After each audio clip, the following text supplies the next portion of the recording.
said, actually we come from monkeys. And we were just, very clever apes, and then we developed, and now we're Tibetans and we study Bon. That's interesting. In their teachings, they believe that different sages and saints come at different times and can reach realization. So they became a parallel tradition to Tibetan Buddhism.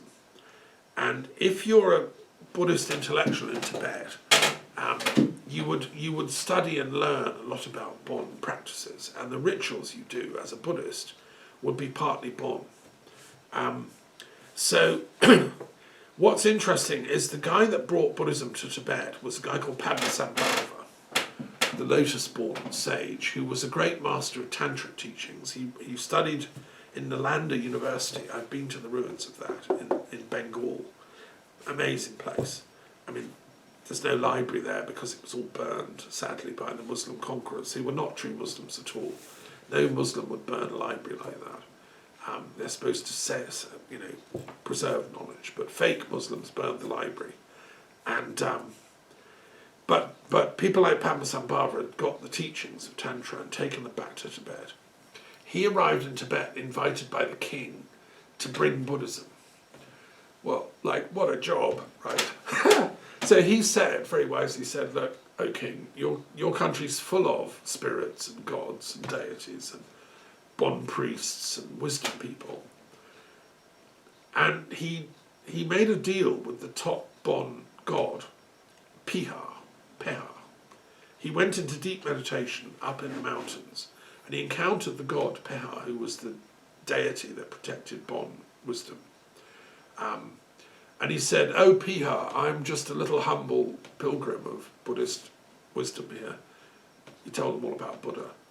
And, he was just a prince, a sage who discovered enlightenment. All I want to do is spread that idea among your people. Is that okay? And the god said back to him, yeah, I think that's fine. Let 100 flowers bloom, we'll have enlightenment from Buddha and all the rest, But just don't try to usurp me. I'm Peha, the god of Bon. And Pam said, no, we wouldn't do that at all, no. Buddha taught that gods are real. We revere them. But you, gods, are yourself in a cycle of living and incarnating and, when this planet's destroyed, you're going to have to move, because this planet won't be here forever. Where will you go next? So even the gods have to reincarnate on other planets and stuff. So Buddha's Dharma is so eternal that even you gods can learn from it.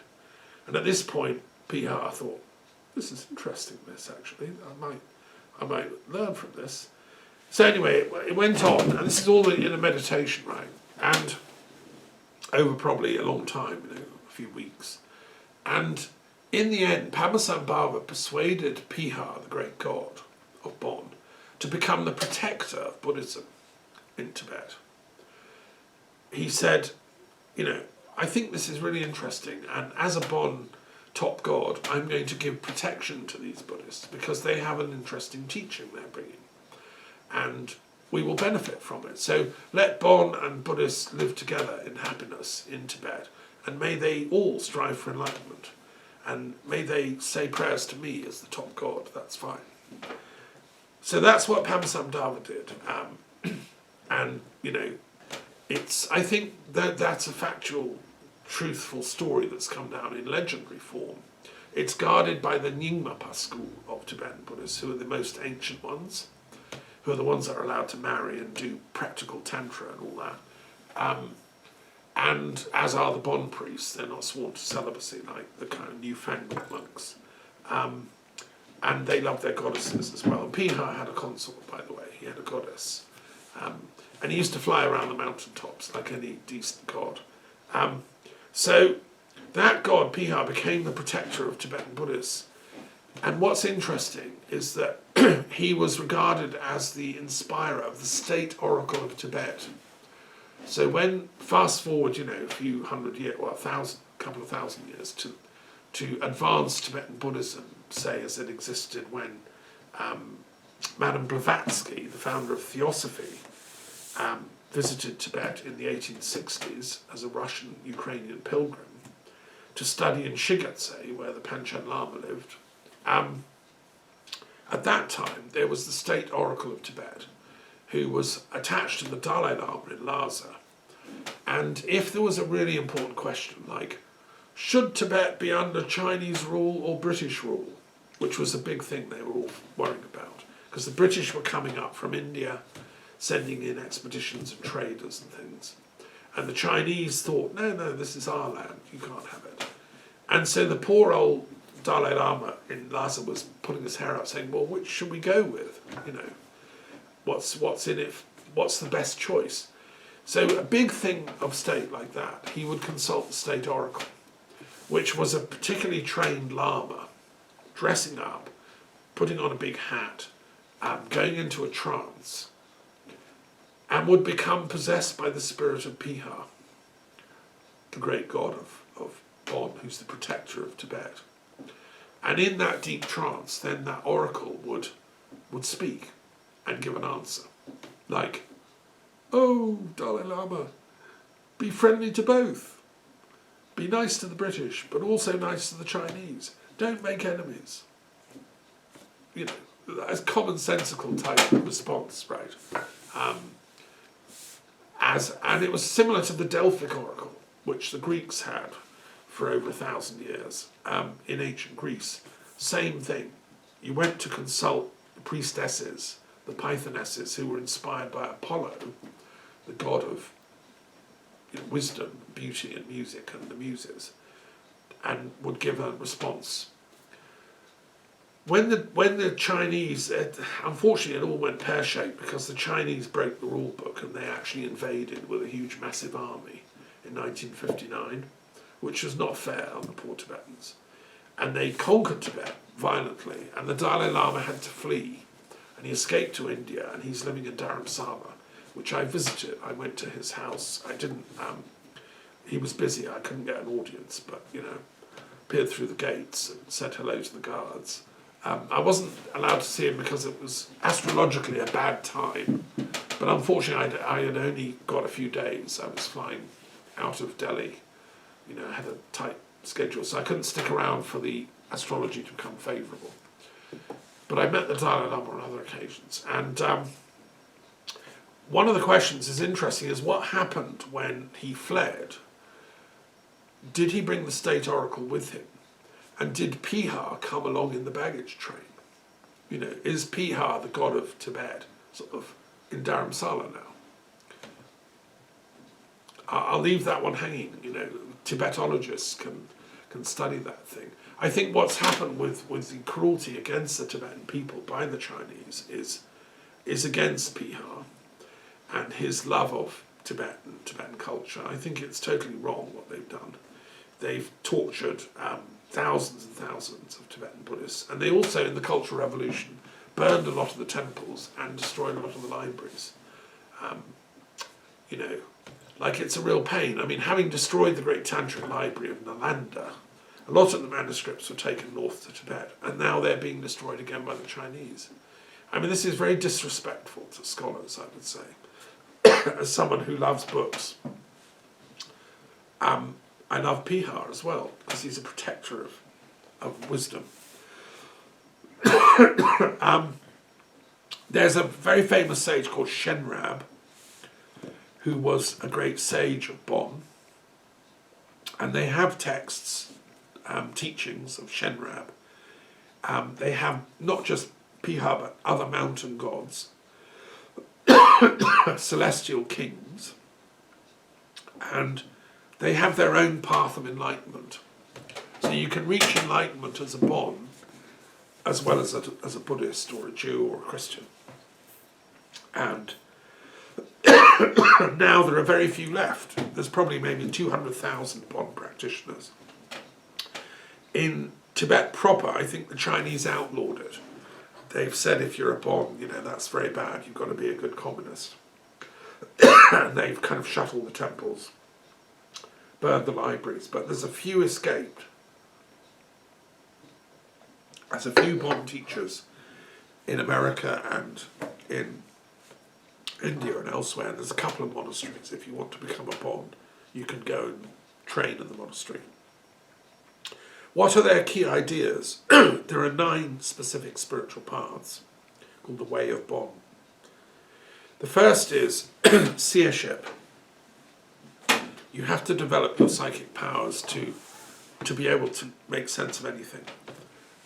You've got to be able to talk to the gods in a rational, controlled way, not in a way that gets you locked up in a hospital. You have to learn seership. You have to conquer negative energies. So in yourself and in the environment and around you, there's negative energies everywhere because the world is full of uncontrolled demonic forces, say the Bon. And you, as a sage, have to learn how to control them through spells, rituals, and just generally being nice. I mean, the secret is to be good, and then evil can't get a hold on you. It's like, there's a saying in yoga that evil falls off a sage like water off a swan's feathers. And if you reach that, you're called a Paramahamsa, which is a great swan, which is a top yoga practitioner. And so a Bonpo is going with the same thing. You have to become as pure as a swan so that evil doesn't accumulate on you. You have to transmute illusions. Most evil, most ignorance is about illusions. Like Putin, he's on some crazy thing. I'm the great conqueror of Ukraine. I'm the great demon king. I'm going to kill all the Ukrainians. Him and Prigozhin, the Wagner group. These people are crazy. They're being obsessed by demons. And a true Bonpo would just look at them and laugh and say, you're a bubble of imaginal madness. Pop. It's just like, go back to hell where those crazy thoughts belong. I mean, Putin and Prigozhin should be in a mental hospital. And a Bonpo does that, transmuting illusions, which then enables one to conquer one's enemies. Because the enemy is itself an illusion. Actually, there is no Putin. It's a fictional madness of some ego that's created this illusion called Putin. It doesn't exist in an existentially deep, true sense, say the Bon. And when we see through that bubble, he'll leave us alone. Then there's the way of existence, which is we have to study what actually exists, what is real. If it's not evil, because evil is always not quite existing, it's always either coming into being or disappearing, or it's pretending to threaten you like some giant ogre. If you just ignore it and see through the illusion, then you follow what actually exists, which is the way of ontology, what in Greek, Aristotle said true metaphysics is the study of what exists, being itself. So that's what the Bonpo are doing, and they'd never heard of Aristotle. And what it really exists is truth, is love, is compassion, is kindness, is justice, is the facts of archaeology, the substance of being itself, life. Study that, study what's real. Study the great philosophers of Ukraine and Russian history. Realise that, and the spiritual kingdoms, they're not at war with each other. It's the crazy demons that are congregated around Putin and co that are at war. The fifth element is to follow the way of virtuous adherers and to practice the 10 virtues and the 10 perfections. So the Bon, being scholars, have elaborated there are 10 particular virtues and there are 10 particular perfections, which include energy, devotion, concentration, intelligence, method, wisdom, celebrating knowledge, salvation, deep learning, meditation, remembrance, quietness, non-grasping, mindfulness, and compassion. If you practice all those, you're on the right path. The sixth is to follow the way of the great ascetics. So, like the monk who lives down the road, you can give everything up and just live a sort of a life without distraction. And it's good to do that for a time. I was, for instance, in my youth, I was deliberately celibate for a time. I thought, I love women, they're amazing, but they take a lot of maintenance. I think I'll just not do relationships for a while. And it was a very fecund period intellectually. Then there's the way of pure tantric sound. Bond liked to study sound, and each sound has a cosmic meaning.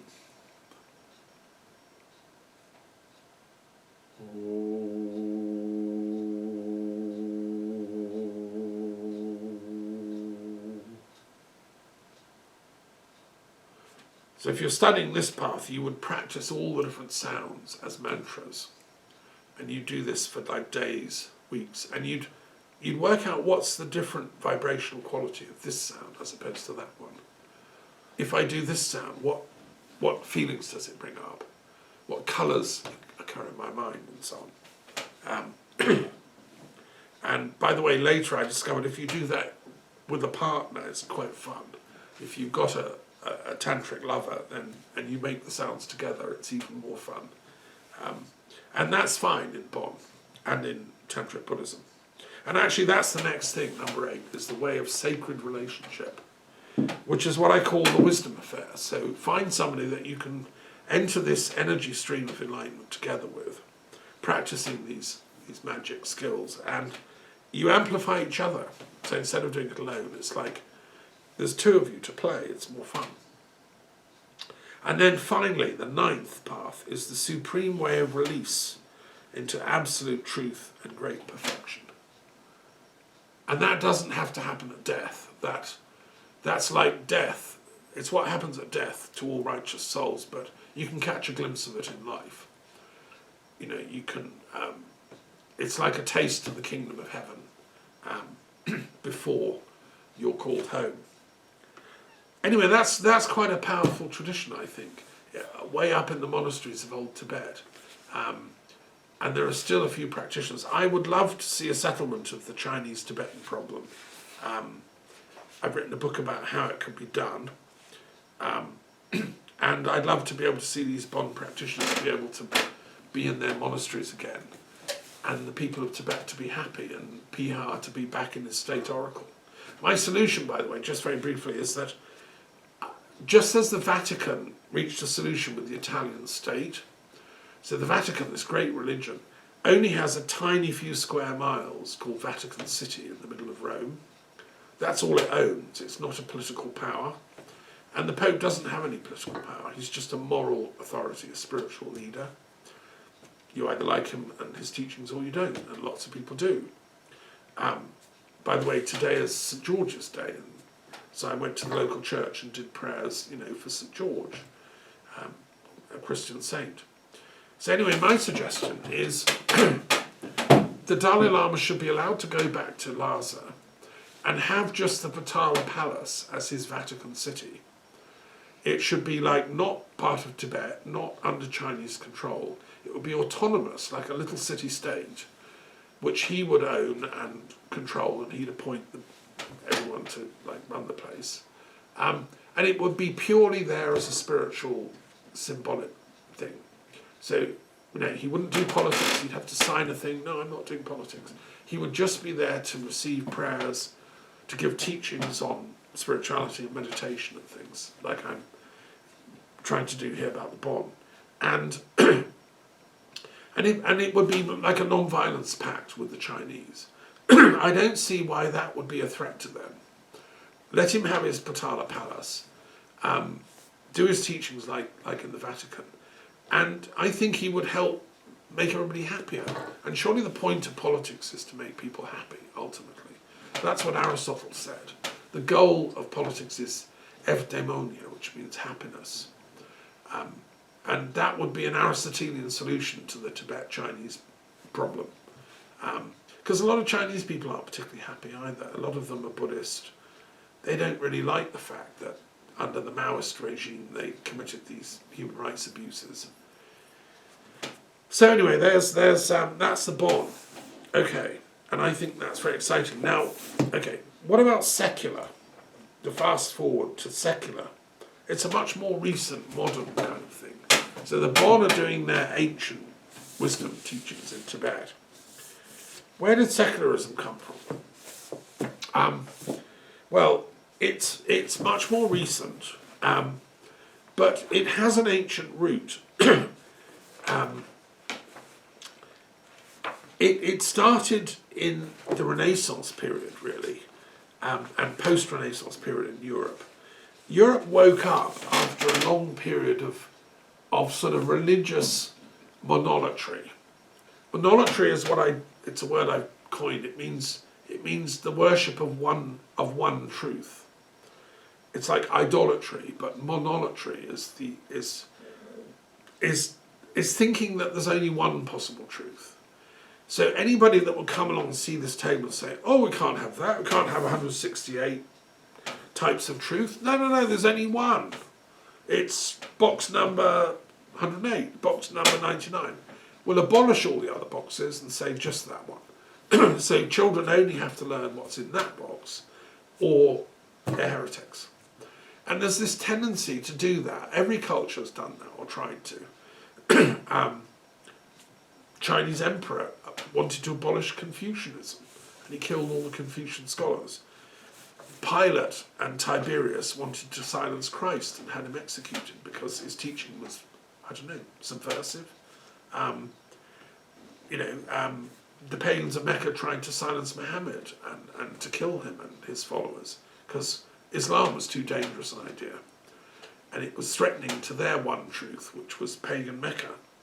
So secularism came up in the Renaissance when people realised that there were more truths than one. We rediscovered here in Europe, particularly in Florence, but it spread like wildfire, that the Bible wasn't the only book. The Bible wasn't the only truth. And even the Bible came in different forms, and people were studying the ancient Greek Bible and realising that the Latin Bible wasn't the only one. And then they were studying Jewish texts and learning about the Kabbalah, realising that actually the Kabbalah is pretty wise. It's pretty ancient. It's got its own autonomous route to truth. And then they discovered the Hermetic writings of pagan, Egyptian, African religion. And that was the clincher, because they realised, God, these pagan African Egyptians were pretty wise. They weren't Christian, but they had enlightenment. They had their own path. And so they came up with this idea of secularism, which meant there are many paths to truth. Nobody should have a monopoly of that. What we should have is a healthy conversation going on in which everybody's truth can coexist, and we can work as scholars to find the details of which bit of truth is useful. I mean, if you think about it, the truth of a biologist is the cell, the elements of the cell, DNA, blah, blah, blah. The truth of the physicist is particles, particle physics, forces, gravity. They're not mutually exclusive, they're complementary. They're just looking at different levels of reality. So secularism developed as a kind of peace treaty among intellectuals to say, instead of having wars to the death between rival monolatrous systems, let's have a secular agreement that will bring the best out of each tradition.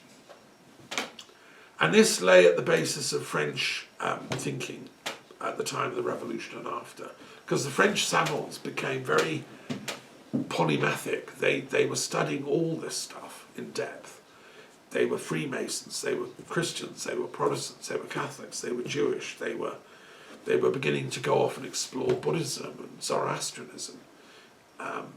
They were cracking the hieroglyphs and discovering Egyptian gods. And the people of Paris and the French intelligentsia came up with this idea of secularism, that let's have a conversation rather than a closure of discourse. Right? And that became the sort of guiding motif of the French Republic, which I support. I live here in France, and I think it's really precious, and we should safeguard it. That if you go to school, you don't get indoctrinated in any one tradition. You should be able to access and study them all, which is why I think this periodic table should be on every classroom in France and Britain and America and all It's also the guiding modus vivendi for most advanced liberal democracies in the world, this idea of secularism. And it's there in India, in the Indian constitution, for instance. India's a culture of many, many religions, Sikh, Jain, Hindu, all different types of Hindus, all the different yellow boxes, many Muslims, 200 million Muslims in India at least, many Christians, etc., etc., Jewish communities. So secularism is the idea that India is bigger collectively than any one of them.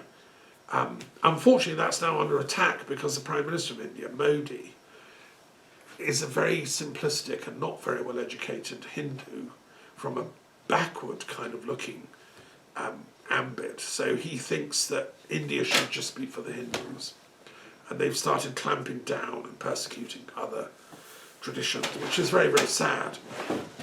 And there's a fight going on in India between the forward-looking secularists, the Congress Party, and the sort of Modi lot, who are the Hindu nationalists.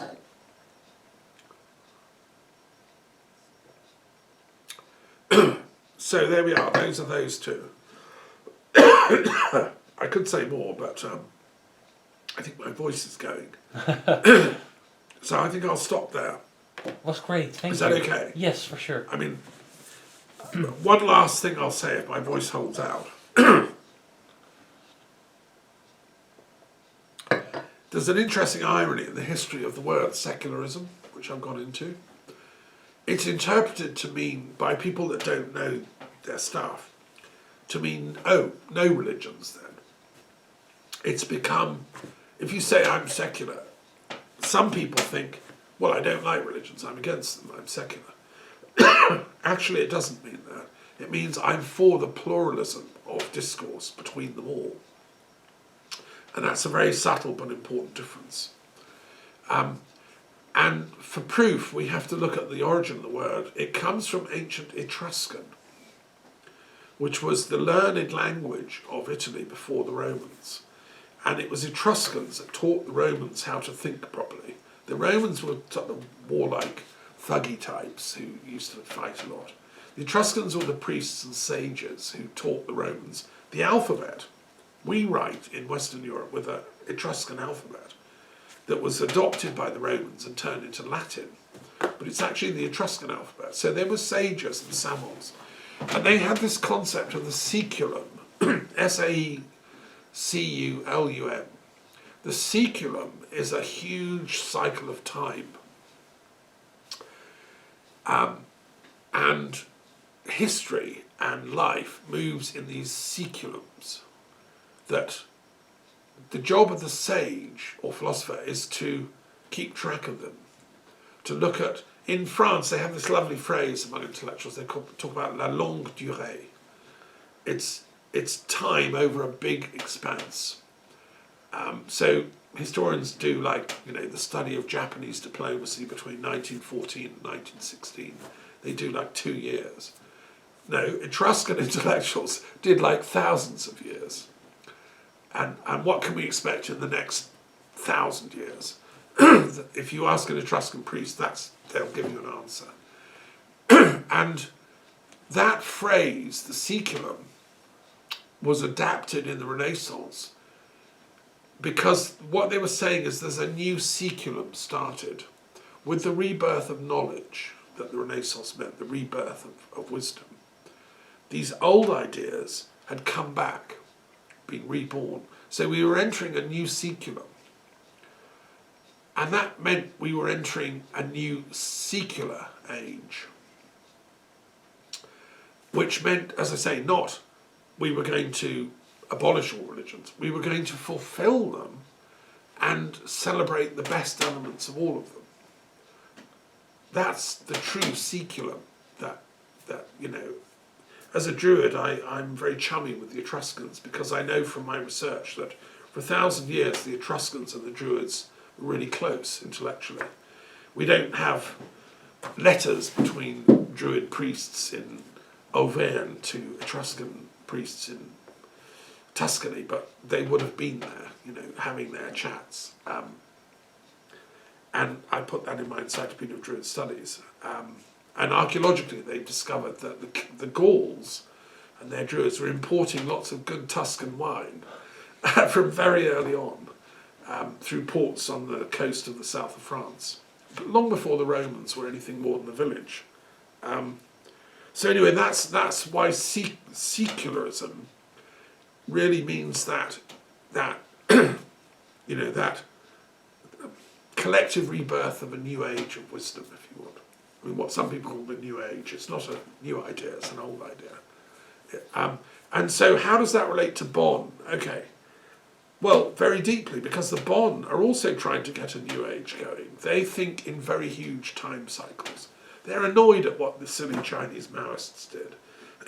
But they'll pass, you know, just it was a fad, a phase of evil. It's illusory. It doesn't endure, things like that. One day the Bonn and Piha will be re-established again, and everything will be all right with the world. But it'll be on a higher level. There'll be a new Secularism where the Chinese and the Tibetan sages can once again learn to talk to each other in peace and love. And when the Dalai Lama will be back in Lhasa, running his Dalai Lama type thing, and it won't be a threat to anyone. People will come there from all over the world as tourists, pilgrims, and learn wisdom. I mean, it might not be this Dalai Lama, it might be his next incarnation we have to wait for, but within the huge time span of the Secularism, all that's possible. So that's how they interrelate, I would say. Does that make sense? Yes, to me it does. Excellent, good. Well, let's pray for a happy Secularism to everyone, and an end to all these wars, but which are all just illusory ignorances that annoy scholars like me because it burns our libraries. So all the warriors go home and stop misbehaving, that's what I would say. And let's have a new Secularism. Right, okay, we'll stop there if you want to put the camera off. Thank you so much.